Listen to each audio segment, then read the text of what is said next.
You played some college ball, didn't you? Yeah, I played at West Kentucky. Absolutely. Did you see some of that when you was playing? Oh, so yeah, man. I played college football, and here's the thing: is I was at West Kentucky. Mm-hmm. Loved it, man. By the way, shout out to all my guys. Top's always on top, Right. And they've been doing better, by the way, too. They've been having some winning seasons. Yeah, and that's what it's about, man. You know, and people don't understand the grind of college football. They don't have no clue. I didn't have a clue. I was a split back beer guy, and these guys now everybody's just so big, so fast. When I got to college, man, we played some dudes, man, and I played with some dudes. Really? And if there's one thing I'm going to say on this podcast that I feel like hopefully some of my players and athletes that are back home get the chance to see is that, man, like, you're at work, they're already looking for your replacement. Yeah. They're already recruiting your replacement. That's the thing that people don't understand. Right. You know, and so you got to get them into work and do your thing. But these guys are good. You know, and when I played at college, I had a chance to share the field with some guys. You know, I was a role player. Mm-hmm. I was a team guy. I was one of my favorite players to coach, right? And that was the guy that showed up every day, was going to do his job, going to work his tail off, and so that's who I was in college. You know, special teams, third down back, short yardage situations, and you know, so there's not a lot on the internet about that. Right. You know, people don't know that you picked up a pass block to win a game. People don't know that, you know what I'm saying? Like, yeah, it's all inside ground. People don't know. Yeah. So people are like, man, coach, you was cheeks in college. You got 2 carries for 15 yards. And I'm like, man, no, that wasn't it. Right. The real people know. And so I don't say that. I'm like, well, if that's how you feel. Right. I'll leave it. And then in life, period, most people talking shit ain't never had the opportunity to do that.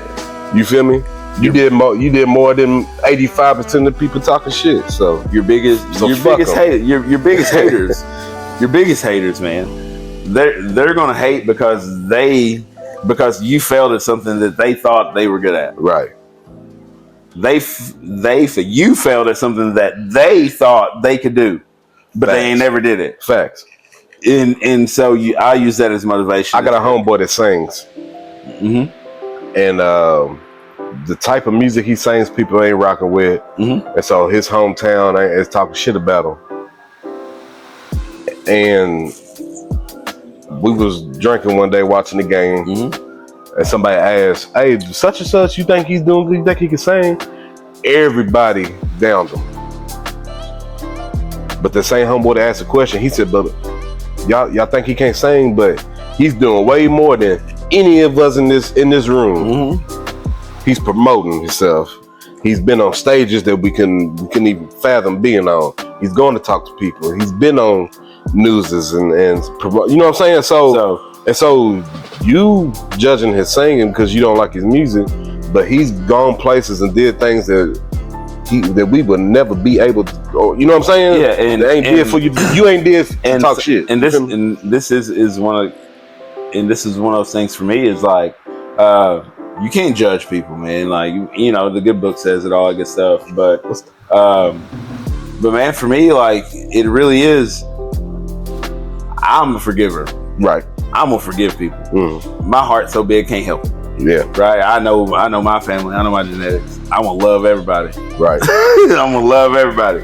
And so when you get in these situations where people are hating and this, that, and other, you know, you only focus on controlling the controllable. Right. And you do that by just clinging to the faith. And I'll say it on your show with the Bourbon, because I do believe in breaking bread and have my relationship with Jesus Christ. And that is what it is. That's how we was raised. Right. But if God can forgive me, how can I not forgive somebody else? Facts. I got to work on my forgiveness. So but that is my heart. Right. And that's the way I was raised. That's who I am. That's how I coach. That's how, like, everything about who I am has been about love and forgiveness. Right. And it took me till 37 years old to figure that out. Right. And when you figure that out, your perspective changes. Right. You know, when your perspective changes, man, you start seeing the bigger picture. Right. And you probably go through life easier. without all that grudge and hate too. You know what I'm saying? When you live your life without hate, you know, you only got a couple things you can worry about, and that's your family, you know, stress of family and situations. And, you know, like, I got some fears. I don't like heights, but I've been roller coastering and flying places, and because I have a faith in God that says, hey, God got me, so I'm gonna go anyway. Right. So and so that's how it worked, man. I just forgive people. I love them, man, and we just roll. Like, me and the boys and Katie, we just roll, bro. We just Facts, man. I'm glad you came on the show, man. Have you done any distillery tours? I have not. We need to go on some. You know, I did 2. You've done 2? I did one day? I did Woodford Reserve about 2 years ago.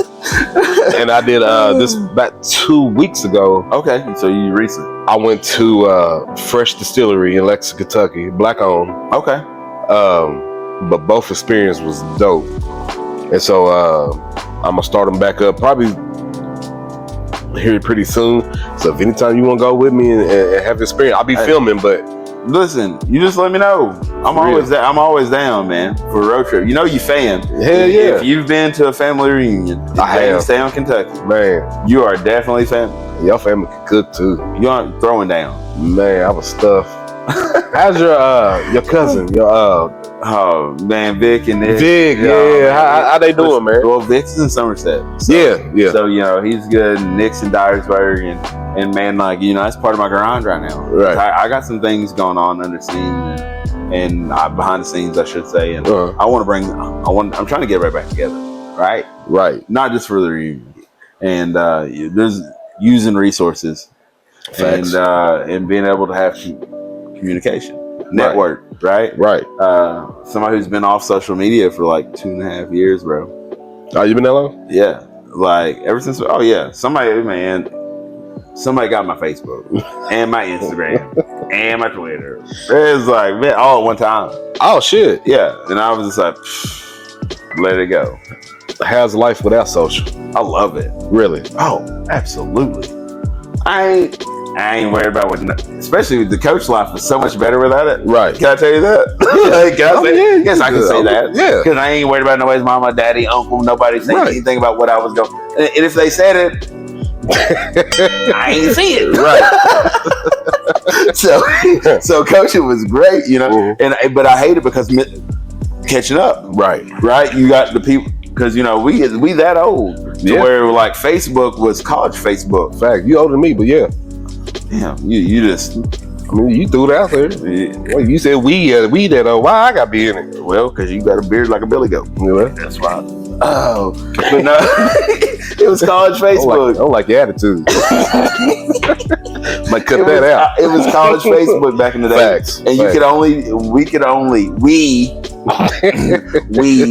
only talk to the people at Western when it first started. You couldn't even talk to nobody else from another college. You could see all the other colleges, but you can network with them. And it started that way, and it was so cool to be a part of that era. You know, and it was so cool to be free now. And I'm gonna leave it at that. Facts. I'm on socials, but I don't post a lot. I'm the swiper. Yeah. And then I post this. Like, I do previews on my socials, and then of course I post on YouTube. But I ain't the one to be going through some stuff and tell my life story and, you know, and talk shit on that. My thing is, anybody can hide behind the screen. Well, my thing is right now, and I'm gonna say this since we're talking about social media, is like, my kids have very limited access to social media, but I ain't worried about them getting an offer right now. You heard me? Right. I want my to be a kid. Facts. Be a kid. Hey, dog, you gonna do some dumb shit. Facts. I already know what's gonna happen. We can go to church every Sunday, and I can pray for it. But at some point, you're gonna do something stupid. That's life. That's how you learn. Yeah. And be a kid, and then go see another coach, not your dad. Right. So they can make you run till you throw up. Because I'm gonna laugh. Like, see, told you. Yeah, those You know, days, and man. no, I say that, but like, I think I'm too hard on my son, man. I forget sometimes he's 6, and I be cussing like, get the fuck, shut the fuck. But I'm thinking like, he's 6 though. Man, he's 6. That's what 6-year-olds do. Let me tell you something right now. You know what I'm saying? I'm gonna tell you right now. You take your son, the stuff that make you cuss at your son, and you put it in a pile. I'm gonna take the stuff that make me want to cuss my kids, and I'm gonna put it in a pile. Guarantee you pick yours back up. Guarantee you pick yours right back up. Guarantee you. Let me get mine back. And I say that, but listen, I say that, but I absolutely love, and people that know me know I love my kids so much. They're my everything, but they're teenagers. Facts. So you say it's 6? 6. Oh yeah, we can fix that. We can fix that with a pop system. 6, and I can't complain. Which I ain't around him a lot, but I can't complain about my oldest, man. He's quiet, respectful. He loves his games. He loves his anime. He's chilling. I think I ain't gotta worry about I don't think I have to worry about no drugs. No drinking. Like he's him. He's just cool, laid back, collected. Now my youngest, I think he's gonna be the experimental one. Oh, what's that? Oh yeah. What's that do? You know what I'm saying? He's gonna be that one. I got Zany was the one that jumped. He got his mama in him. Yeah, Zany was the one that jumped in the Fuller's water park. First time ever been. Ain't never seen the water. Ain't never seen the water park. The man just jumped and had me fully clothed jumping in. Save him. Yeah, 3 for the water. Stand up. Man, listen, I went to the water park in Somerset one time. I'm scared of water. I can't swim. I went to the wave part. And somehow, the waves get higher and stuff like that. Somehow I got flipped over. And I was yelling and screaming. Kayla at the time, you remember Kayla at the time, she was like, just stand up. I was in 3 feet, screaming. Like, I'm scared of water, bro. I'm terrified of water. Somerset's not the place to be. If y'all made it this far in the video, make sure y'all like, share, and subscribe. Don't be scared. Just hit the click and comment. Comment.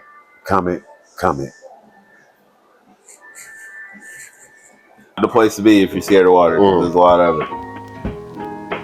But thank you for coming on, bro. Listen, I appreciate you. This has been well overdue. Man. Well overdue, man. I got to get your way though, man. Spend a weekend down there and I know some of this grown since I've been there. Oh, I know. Y'all probably got way better places to eat and everything. Man. I lived there for like, 2 years, 3 years? You know what they call 27 now? They call it the chicken strip. Oh, for real? Yeah, because they got all them damn chicken strips. All right.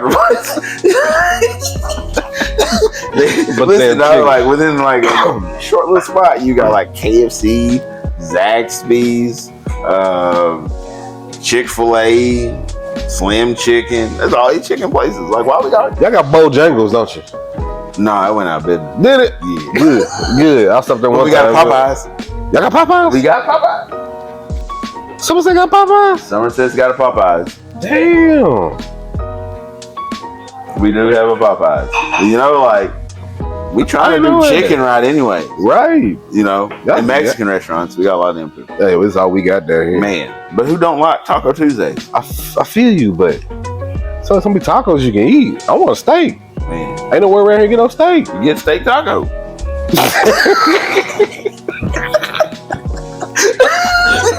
Got me on that one. Oh man, but like I said, man, it's been so long. And when you listen to people watching, like they don't have no idea. When you go so long without seeing somebody, right, and you can come back and it still be the same. Day one. It still be the same, man. Still be day one. How the fuck we meet? I was trying to think of that on the way over here. I don't know how we met. Because I was dating Kayla. But I don't know. Yep. Did she come get a laptop from Best Way? This is rent to own. It's the same way I met Tony. Bad. Yeah, because Tony and Selena came in and got something. She came in, she's like, I bet you would like my husband. And then she brought Tony in, and me and Tony kicked it. And I think it was about the same way. Bet. Okay. Or, like, it was something like that. Like, Right. there was a connection through all of that. Might have been through Selena and Tony, but... no, 'cause I met you first. Yeah. I met you first. But I'm thinking Scott had something. Yeah. And then maybe you showed up and I remembered you. But I'm trying to think. I couldn't. That's how far it's been. That's how long it's been. I can't remember how we met. Man, it's been a minute. But fuck it. We locked in. We still cool. Like I said, in. once you show up to the family reunion, you're in on my side. Like, if you can make it to a Jamestown Descendants reunion and survive. And your family was so cool. It wasn't no who's that, why he's here. And they was like, I mean, they asked who I was, of course. But go get some more. It was go get you another plate. Yeah, man, your family was dope, man. Like, Mom's has got to the point now, she don't have styrofoam plates. She gets just the to-go containers. She's like, just go ahead and get you. I got to-go containers in the garage. Yeah, you just go ahead and take some with you. Hey, and I am gonna end this thing talking about my mama for 2 seconds. Let's do that. She's an absolute warrior, bro. Like, that's what's up. Like, people talk about LeBron and witnessing greatness. Mm-hmm. Nah, they ain't met Stephanie. They ain't met Stephanie J. Wooldridge because just always just tough enough. Yeah, like just tough enough. Right. And that's another one of those things that I apply to my daily now. Right. To be tough enough, man. You're always tough enough. There's nothing more important than a strong black queen that's the backbone of the family. Come on now.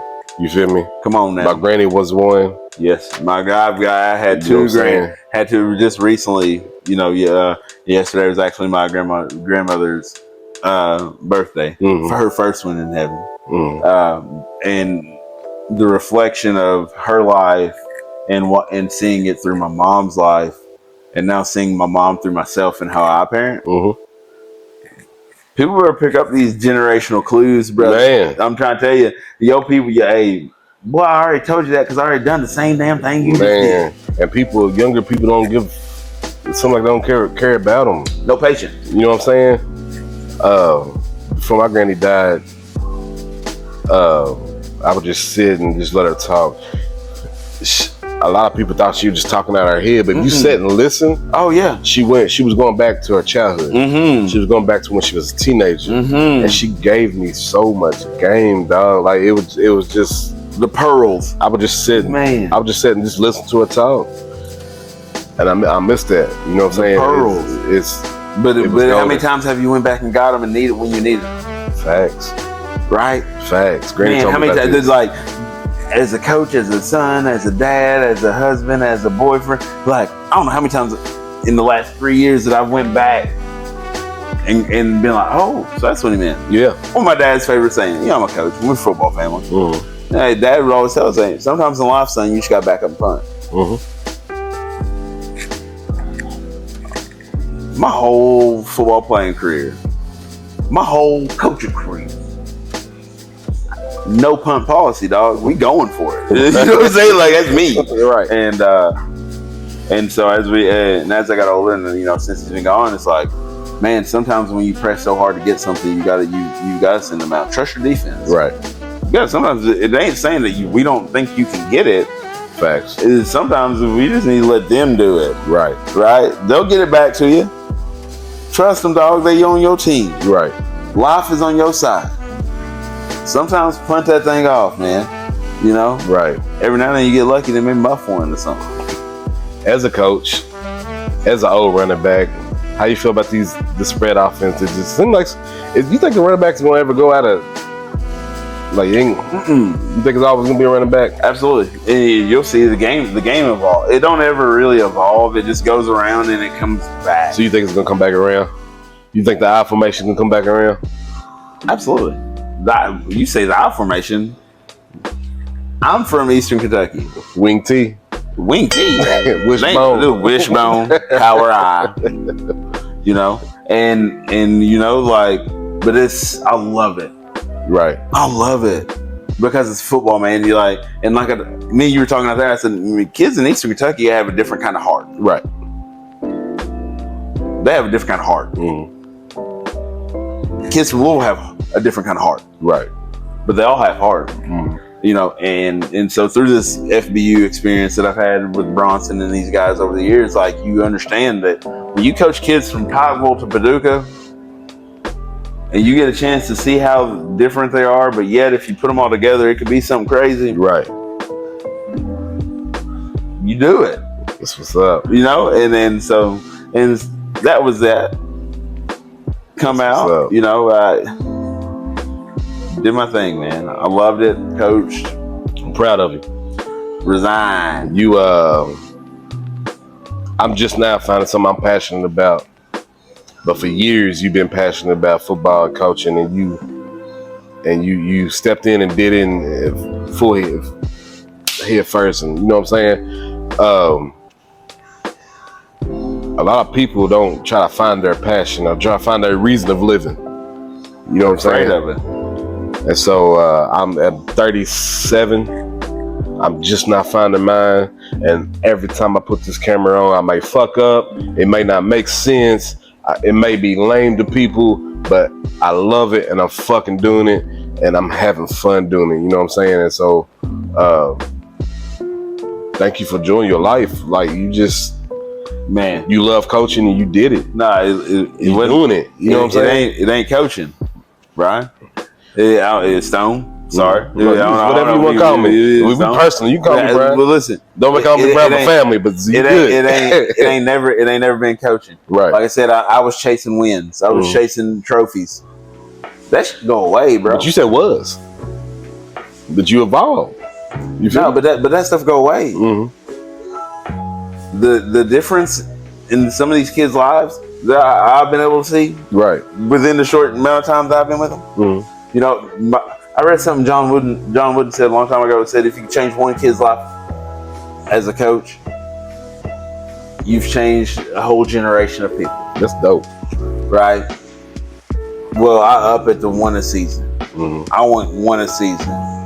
Right? I want to be able to change this kid's life. And not in even kind of religious matter or anything. Facts. It is, I want this kid to understand that there is something out there for them. Right. And so when you focus on that and you let everything else go, you focus on the ones that don't have the talent. Right. You focus on the ones that don't have the ride. You focus on the ones that don't have the access. Right. You focus on the ones that, like I said, work their little job all day and come back, and then they come to practice and you're like, hey man, you ain't got to run these sprints. Right. And then you got kids talking about why they ain't got to run. They ain't got to run because he's been throwing hay since 6 o'clock this morning, sir. Right. You know what I'm saying? And so when we do that and you focus on that, it don't become a success. It becomes significance. Right. I want these kids to live and see a life that matters. And so that's why coaching was different for me. It wasn't plays. And you never know what nobody goes through. There might be some kids get away. What'd you say? It might be some kids get away. Because you don't know, but you don't know what they're going through. Man. Never know what it is. Some kids don't want to go home. Right. You feel me? Or some kids is going through it so bad at home, it's a way they can release it. Right. Cause you hit. You feel me? I'm trying to tell you. You know how many times I've been on that field in tears? You know what I'm saying? But I felt better walking off. And that's deep. You don't know, and you never know what nobody's going through. When we just talk about, I said, if you take your 6-year-old problems and put them out there, and I put my 2 problems, and we just throw them out there and we look at them. You gonna look at mine, I'm gonna look at yours. You done pick mine back up? Yeah, you definitely picking yours back up. Hey man, thanks for coming on, yes, man. Sir. I love you to death, yes, man. Sir, man. We're gonna do it again. Next time I'm coming your way, man. Hey, head up with me. Hit me up anytime. You're welcome. You already know that. Thank you. Yes, sir. Same with me, man. Yes, sir. Hey, thank y'all for tuning in. I'm Stone. Till the next time, I'm GJ.